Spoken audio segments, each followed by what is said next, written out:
moines et moniales sont des hommes et des femmes qui, appelés par Dieu, ont tout quitté pour suivre le Christ.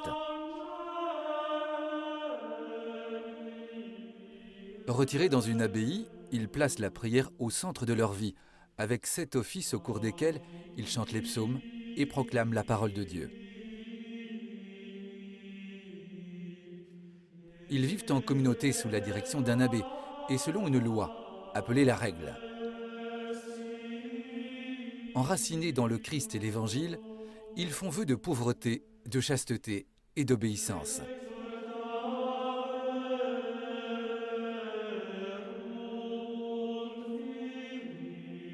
Moines et moniales vivent du travail de leurs mains et produisent en général ce dont ils ont besoin pour se nourrir.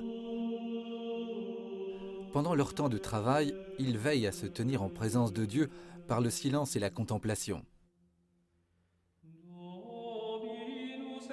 Les moines pratiquent également l'hospitalité à la manière du Christ. « Qui vous accueille m'accueille », dit Jésus, « et qui m'accueille, accueille celui qui m'a envoyé ». La vie monastique est née avec saint Antoine à la fin du IIIe siècle. Interpellé par l'Évangile, dans lequel Jésus invite un jeune homme à tout quitter pour le suivre, ce jeune Égyptien décide de partir au désert, à l'écart de la société. Mais ce renoncement lui vaut un tel rayonnement que de nombreux disciples le suivent. Au cours des siècles, de nombreux ordres, congrégations et familles religieuses naquirent en suivant une règle commune. La règle de saint Benoît sert toujours de base à la plupart des moines et moniales du monde entier. Elle est un équilibre entre vie communautaire et solitude, prière et travail,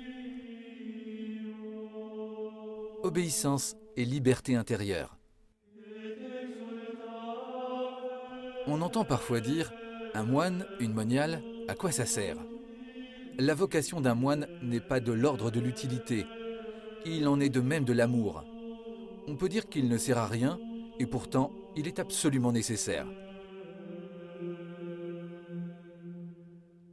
Par son choix libre et radical pour Dieu, le moine témoigne de l'espérance en l'au-delà. Rempli de la recherche de l'amour de Dieu, il apporte au monde ce qui lui manque le plus: le silence, la paix et la joie. Retirés du monde, moines et moniales portent chaque jour, dans leurs prières, la voix de ceux qui souffrent et espèrent.